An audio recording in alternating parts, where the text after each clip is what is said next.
Our grandparents have a lot of wisdom. That's why they most likely enlighten us with their teachings of folklore and based on their life experiences.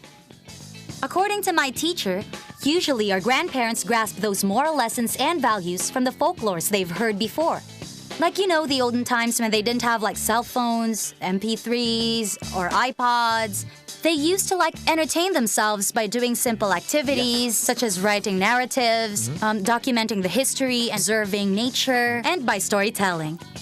Stories or narratives started to change as different colonial countries started to invade ours. I learned in school that whatever happened to your past and your literature changes. Each one of them has their own way of expressing their influence to us for the moral lesson that may be acquired.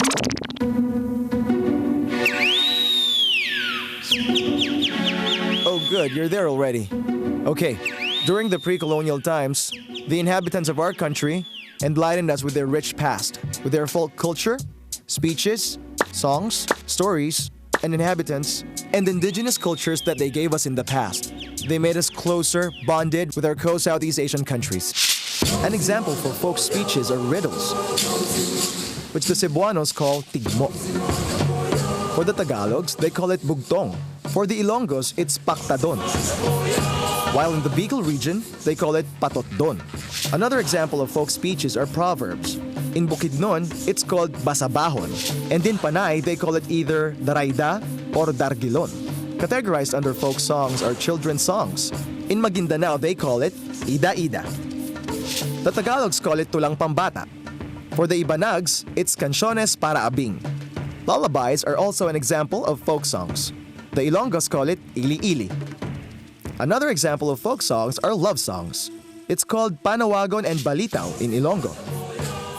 The Cebuanos call it harana, and for the Maranaos, it's called bayok. Work songs also fall under folk songs. The Tagalogs have a rowing song which they call soliranin. While in the province of Kalinga, they have mambayu, which is sang during rice pounding activities. Each region in our country has their own set of folk stories. The Ilocanos are famous for lamang. The Sulods have the hinilawon. In Palawan, they call it kudaman.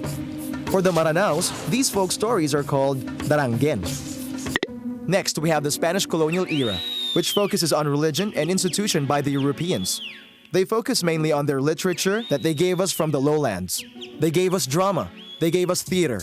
And of course, that led us to where we are now, which we have comedia, and then we also have zarzuela, we have cenaculo, we have the playlets, and of course we have the drama. Back then, literature was divided into two. It was divided into religious poetry, religious prose and poetry if I may say, and secular prose and poetry. Third, we have American colonial era. This penetrated the Philippines the most when it comes to influencing with literature.